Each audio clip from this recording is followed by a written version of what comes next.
E aí, galera?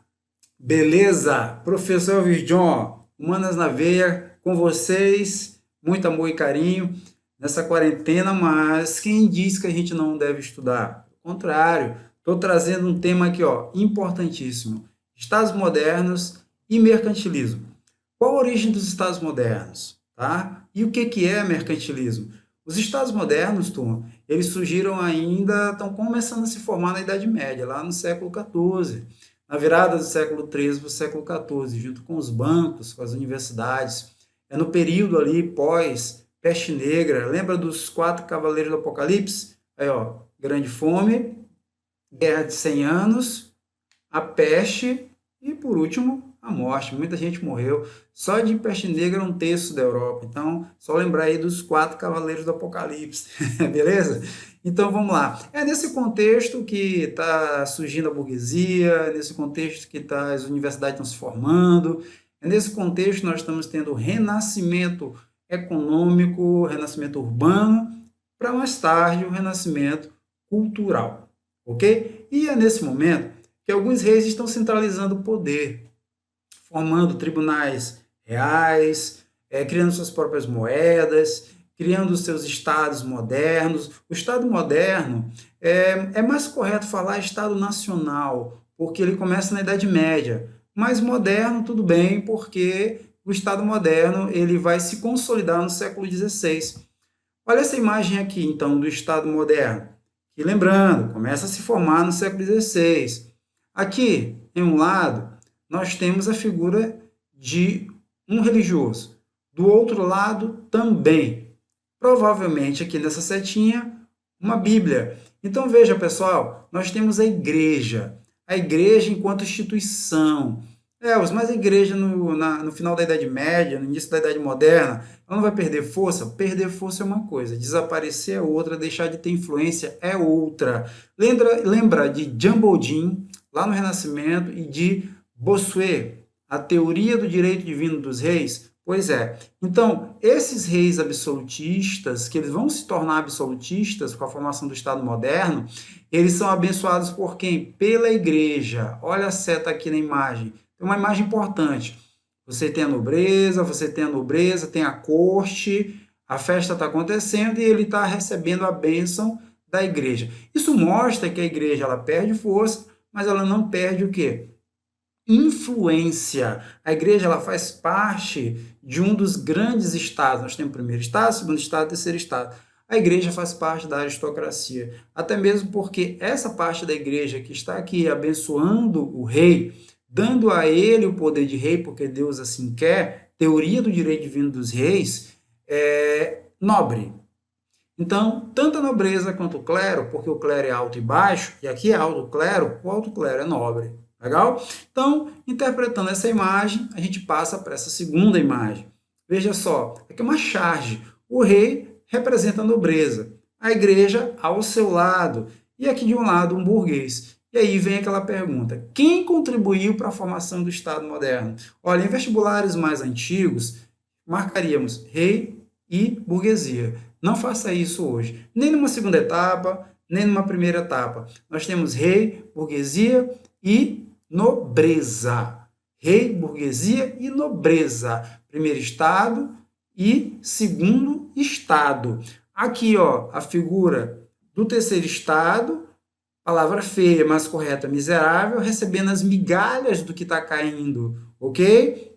Perfeito? Daqui a pouco a gente vai ver o que esse terceiro estado, o que ele vai fazer para poder romper, mas qual é o interesse e o ganho do rei, qual é o ganho do primeiro estado e do segundo estado. Vamos falar mais claro? O que o rei ganha, o que a burguesia ganha, o que a nobreza ganha com a formação desse Estado moderno. A gente vai discutir tudo isso nessa aula de hoje, ok? Analisando, olha para cá. Então, aqui é um resumo do que nós conversamos. Eu achei muito bacana essa estrutura, porque ela coloca a nobreza aqui em cima e o clero aqui, mas isso não quer dizer que está errado, tá? O alto clero é nobre, tanto é que os dois fazem parte da aristocracia dos bem-nascidos. Então, poderia estar muito bem o clero aqui, no lugar dessa nobreza, porque ele é nobre, ok? não tem problema algum. Eles têm cargos políticos, eles têm uma isenção de impostos e pensões. Então, o primeiro e o segundo estado é privilegiado. O Pierre Anderson, não esquece, Pierre Anderson, o que ele dizia, parafraseando? O Estado moderno nada mais é que uma nova forma de defesa dos interesses da nobreza. Uma nova forma de defesa dos interesses do primeiro e do segundo estado. O terceiro estado é representado pela burguesia, está aqui. Na verdade, seria mais correto burguesias. Primeira, segunda e terceira. Primeira é baixa, média e alta burguesia. Essa alta burguesia ela é muito próxima da nobreza, porque ela quer ser nobre. A pequena e a média é mais próxima do camponês, do trabalhador. Na França, chamaríamos de sans-culottes, né? Aqueles que são os trabalhadores urbanos. As leis eram preparadas por Estado e privilegiando a aristocracia. Lembrando, aristocracia é sinônimo de bem-nascidos, é sinônimo de nobre. Então, isso aqui, em uma visão weberiana, é uma sociedade estamental, dividido por estamentos. Praticamente não existe mobilidade. Se você nasceu como camponês, Deus assim quis. Se você nasceu como nobre, Deus assim quis para proteger. Se você nasceu como igreja, Deus assim quis para você proteger com suas orações. O camponês para labutar, para trabalhar. É claro que toda essa estrutura estamental ela vai mudar mais na frente com as rebeliões, com as revoluções, na verdade, liberais. Mas para isso é preciso muito caminho, é preciso toda a Idade Moderna, que é uma idade de transição, pois nessa Idade Moderna, pessoal, a gente ainda percebe características feudais. Está aqui, ó, quem governa é a nobreza, isso é uma característica feudal, está ao lado do rei. Mas também temos características capitalistas, temos uma burguesia, temos um comércio que está aí fortalecendo-se, porque ele nunca desapareceu na Idade Média, com essa burguesia. E assim as cidades crescendo, lá com o renascimento comercial e urbano, ok? Então nós temos uma mescla. Daí, alguns autores dizem que esse Estado moderno é nobre, outros autores dizem que esse Estado moderno é feudal. Na verdade, esse Estado moderno é de transição. Ele tem características nobres, características feudais. Só eu vídeo de conta, manas na veia, carta na manga, toma nota disso aí. Vamos lá. O monarca. O que o monarca ganha com isso? O monarca pode ser o rei, o monarca pode ser um príncipe, um grão-duque, aquele que governa sozinho por direito de hereditariedade. Monarca. Poder nacional. Protege os privilégios da nobreza e os interesses econômicos da burguesia. Essa é a função do monarca. Para isso, ele formou um exército nacional. Lembrando, França e Inglaterra após Guerra de 100 Anos. O rei se alia à burguesia, com impostos e empréstimos, formando um exército de camponeses, desocupados, não depende mais do exército da nobreza, parte para cima da nobreza, controla e protege, não toma terras. A nobreza não perde terras, a nobreza vai perder autonomia. Guarda isso contigo aí, a nobreza vai perder autonomia, a burguesia vai ganhar espaço de comércio. Então, olha aqui, ó, mantém o monopólio, ok? Forças. Agora a gente vai ter uma centralização. A força, um exército nacional, já disse, formado com o capital da burguesia. Justiça, cunhagem de moeda, e vai julgar, vai ser o tribunal do rei. Nós vamos ter monetário, a cunhagem de moeda, repetiu, né? Então, justiça, tribunal real, monetário, cunhagem de moeda, fiscal, cobrança de impostos, leis, legitima o poder por assembleias e crença a teoria do direito divino dos reis. Então, ó, guarda o que eu vou te dizer agora, independente da tela. Um rei, uma lei, uma fé, um exército. Tudo isso centralizado é Estado moderno, mais à frente, transformando-se em Estado absolutista. Perfeito? Vamos lá. Perfeito? Legal. Avançando. A burguesia ganha poder econômico. Olha, imagina, cada feudo de um reino, uma moeda ou não tem moeda. Tá? Essa ideia de que o reino é formado por vários feudos está correta, mas que os feudos eram amonetários está errado. Claro que alguns feudos tinham moeda, outros não. Alguns feudos tinham moeda com mais latão, com mais ouro, menos ouro, mais prata. Então, se você é um comerciante, vai comerciar, palavra feia, mas está correto, dentro de um feudo, e lá não tem moeda, como é que você vai fazer? Então, no outro feudo tem mais ouro, então você não tem um padrão de moeda, você não tem um padrão monetário. Agora, se você tem uma moeda, fica mais fácil de fazer comércio. E lembra, os estados modernos, tendo na figura de Portugal, né, o primeiro estado moderno se formar no século XII, vão ter colônias. Quem é que vai fazer comércio, comercializar, comerciar, como queiram, nessas colônias? A burguesia, as burguesias dos seus respectivos países. Então, ela ganha o quê? Uma facilidade maior de fazer comércio dentro do seu estado e nas colônias de cada estado, ok? Na colônias do seu estado. E mais tarde, com a queda desse mercantilismo nas ex-colônias de cada estado, com o processo de independência. Perfeito? Ó, nobreza. A nobreza é o que mais confunde. A gente pensa que a nobreza só perdeu. Não, ela manteve privilégios. A nobreza, como o alto clero, não paga impostos, a nobreza não trabalha, principalmente a nobreza mais parasita, que é a nobreza cortesã, que é aquela que vive ao lado do rei. A nobreza que tem suas terras, pois ela não perdeu, ela perdeu privilégios, agora é a lei do rei que vai valer, pelo menos ela produz alguma coisa. Mas a nobreza cortesã, essa é a mais parasitária de todas. E a igreja mantém o seu poder espiritual, a ideia de poder divino dos reis e muita autoridade, muito respeito dentro de algumas monarquias. É claro que nesse século XVI se iniciando, nós vamos ter a reforma religiosa, ou as reformas religiosas, ou reforma protestante, como queiram, onde alguns estados vão romper com a Igreja Católica, com a Igreja Universal, como queiram. E assim, nós vamos ter calvinistas, nós vamos ter anglicanos, nós vamos ter o quê? Puritanos calvinistas na Alemanha, huguenotes na França, e vamos ter também os luteranos na Alemanha. Vamos avançar. Olha aí, ó. Com a formação do Estado moderno, o que a gente vai ter? Com a formação do Estado moderno, pessoal, o rei, tendo poder absoluto, ele vai ser legitimado pela Igreja Católica. De novo, poder divino dos reis. Dessa forma, ele vai proteger os interesses econômicos da burguesia e adota o quê? O mercantilismo. Ele adota o mercantilismo. E aí vem aquela pergunta, o que é mercantilismo? Que negócio é esse? Na verdade, turma, mercantilismo é um conjunto de práticas econômicas. Tá? Se você voltar ao século XVI e perguntar para alguém o que é mercantilismo, um comerciante, ele não vai saber. Isso é uma criação dos historiadores. A gente pega todo um conjunto de uma época, né, características que se assemelham para poder construir o conceito de mercantilismo. Porque, na verdade, cada estado vai buscar uma forma de enriquecer. O que todos esses estados têm em comum? A busca por metais preciosos. Agora, como alcançar isso é o que vai diferenciar um mercantilismo da Inglaterra, de Portugal, da Espanha, da Holanda ou de outras nações. Perfeito? Vamos avançar então? Vamos lá. A estrutura do Estado moderno. Ele se torna absolutista, né? Porque todos os poderes vão estar nas mãos do monarca. A gente pode discutir depois as teorias absolutistas de Jean Bodin, de Hobbes e do grande Maquiavel, que no Príncipe apresenta uma postura absolutista. Primeiro, aqui, ó, Estado absoluto do lado esquerdo apoia o negócio da burguesia, com certeza. Exemplo, Portugal.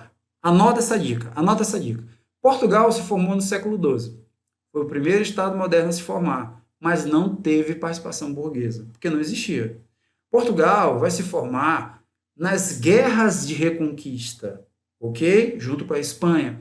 4 estados protestantes existiam, né? Perdão, pessoal, 4 estados cristãos existiam. Vamos lá. Nós temos Navarra, Leão, Aragão e Castela. Esses 4 estados vão acabar se unindo pela guerra e por casamentos, para poder se fortalecer e expulsar os mouros, que eram os árabes do norte da África, que haviam se expandido da Arábia até a Península Ibérica e foram contidos ali na entrada da França pela Batalha de Poitiers. Não esqueçam disso. Então, olha, As guerras de reconquista, segundo Raimundo Faoro, vão dar origem ao Estado português, que já nasceu, e espanhol, que já nasceram com a espada e escudo na mão, os Estados Ibéricos, e do lado direito, sustenta a nobreza. É essa nobreza que governa junto com os monarcas. Por isso, Perry Anderson chama esse Estado de um Estado que? De um Estado feudal, na opinião dele. O mercantilismo é a base econômica. Lado esquerdo, objetivo. Qual? Metalismo, busca por metais, entesouramento. Quanto mais ouro e prata, mais rico o Estado. Fortalecimento do poder real, exatamente. Lado direito, protecionismo, colonialismo, pirataria, balança comercial favorável, intervencionismo, que não está aqui, são as principais características. Então vamos lá.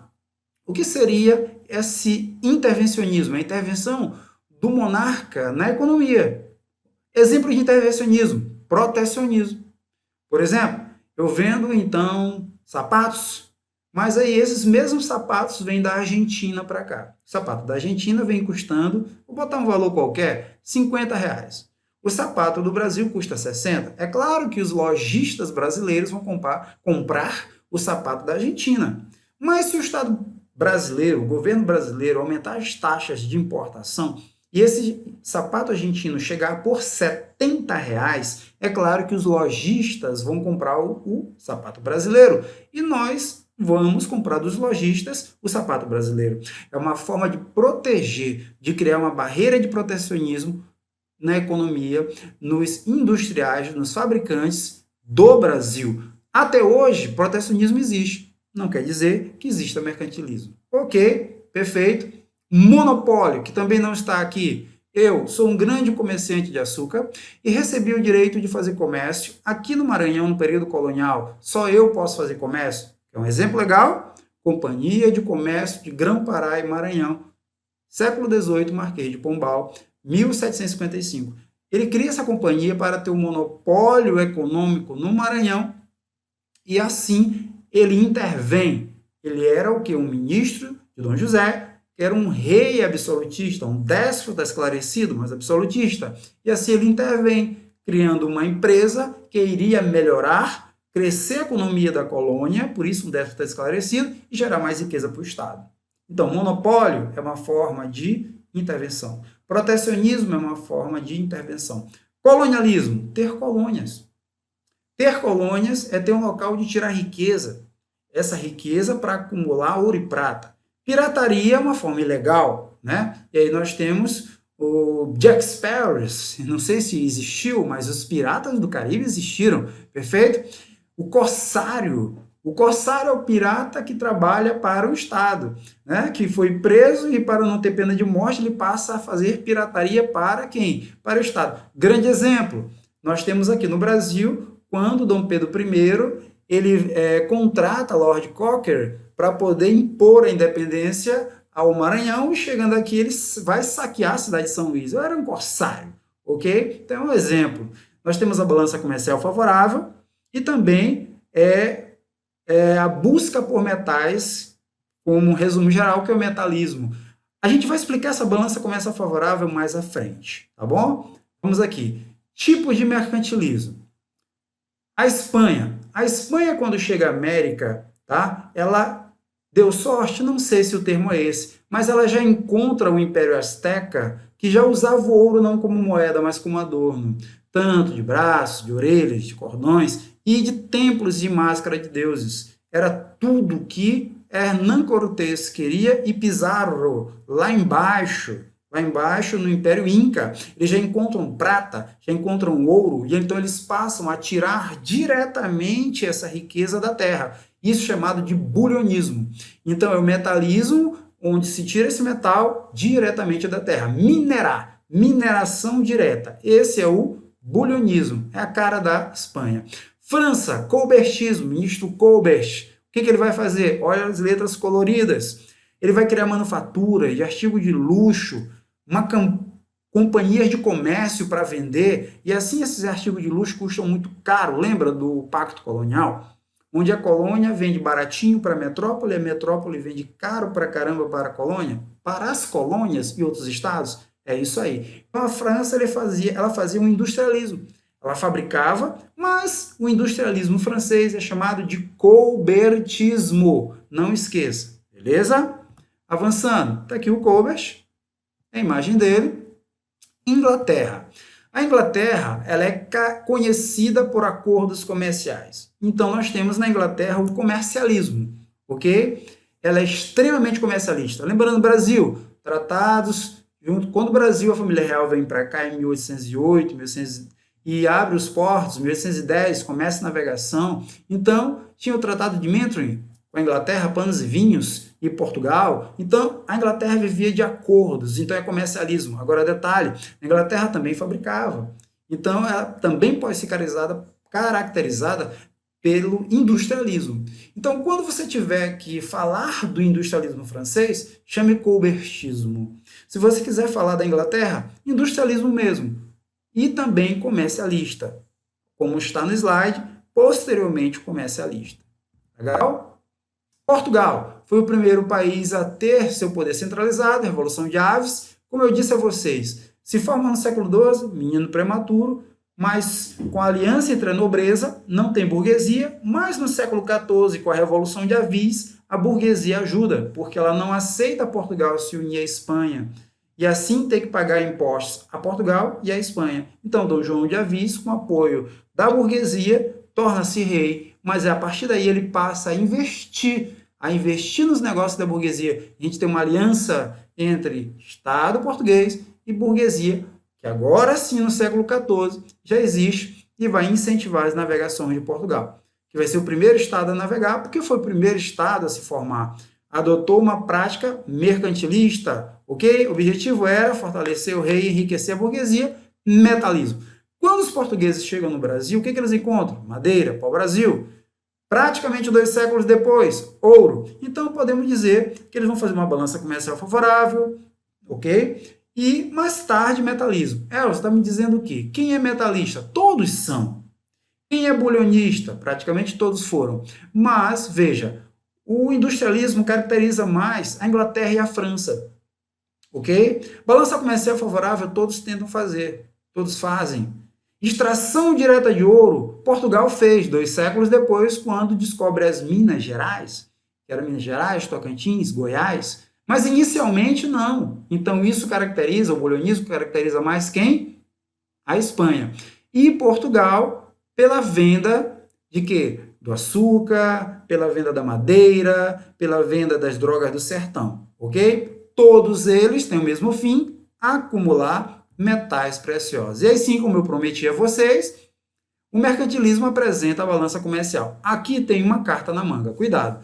Olha aqui a parte vermelhinha à esquerda. Diminuição das importações.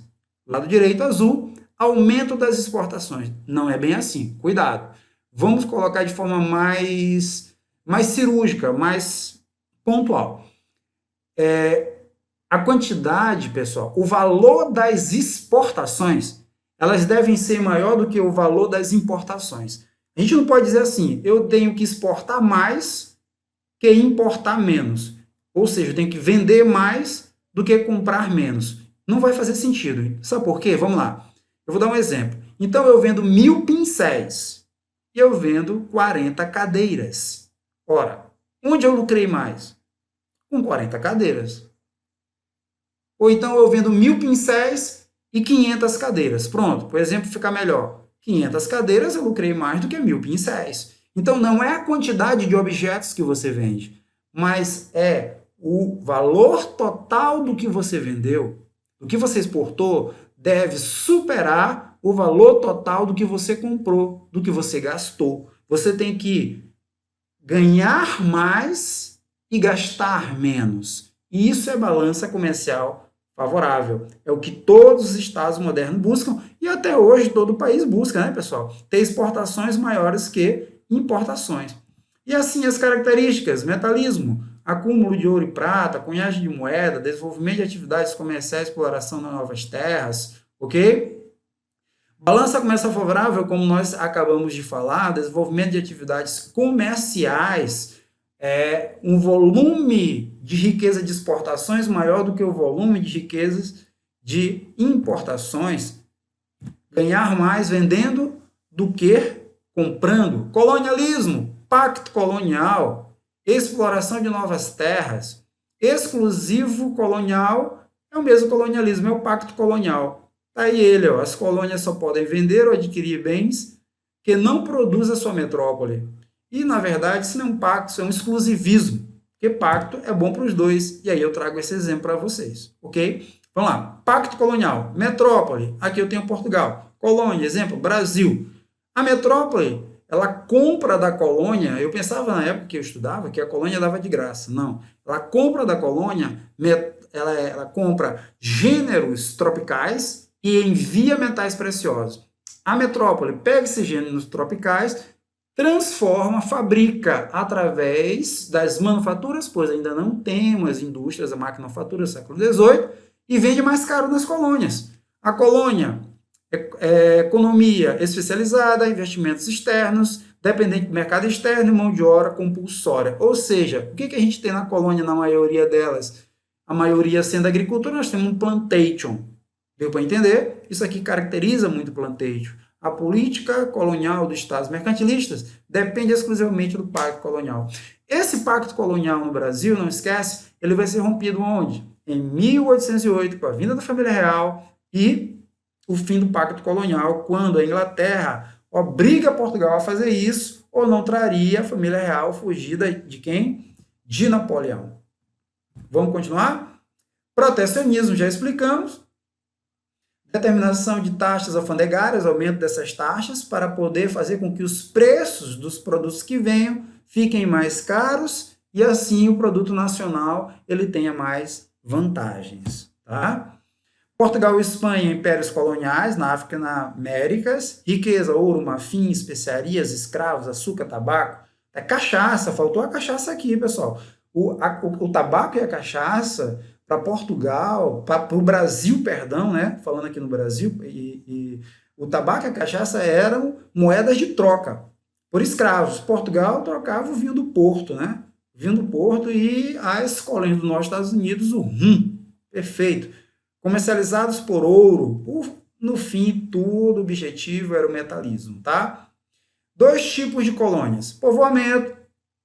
São as colônias de pequenas e médias propriedades, lembra o norte dos Estados Unidos, trabalho livre assalariado, né, atividades manufatureiras, comércio marítimo com outras nações, inicialmente de subsistência e depois o comércio triangular. Isso aqui é típico do centro-norte dos Estados Unidos. E lembrando que nessa parte centro-norte o trabalho ele é o quê? Assalariado livre, mas também tem a servidão por contrato. Anota aí, é o vídeo onde te conta, Humanas na Veia. Servidão por contrato. Muitas pessoas iam para o norte dos Estados Unidos sem condições de pagar a sua viagem e passavam de 7 a 10 anos trabalhando como servo para uma família, depois disso pagava a sua dívida e ia atrás da sua própria propriedade. Ou então era um criminoso que ia pagar sua pena como servo por contrato. Isso aí no norte e centro do atual Estados Unidos, antiga 13 colônias inglesas, tá? Colônia de exploração é o contrário. Nós temos que produzem para o mercado externo, exportação, utilização de trabalho escravo, escravismo. Escravismo é uma forma de economia que depende do trabalho escravo. O escravo é aquele que foi alienado da sua liberdade sobre si mesmo.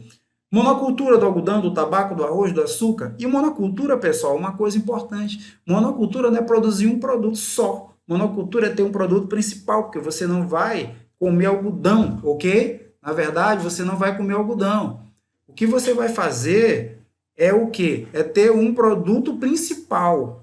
A monocultura, você tem algodão, mas tem os produtos subsidiários. Você tem a cachaça, você tem... No Brasil, por exemplo, tem o tabaco, as drogas do sertão, você tem um gado bovino, a mandioca que faz a farinha, então tem vários produtos subsidiários. Então, monocultura não é produzir uma coisa só, é ter um produto como carro-chefe da economia, ok? Grandes propriedades, latifúndios, e aí sim a gente chega ao final desse bate-papo bacana, Humanas na Veia, ok? Beleza, valeu estar com vocês, a gente se vê na próxima aula. Beijão!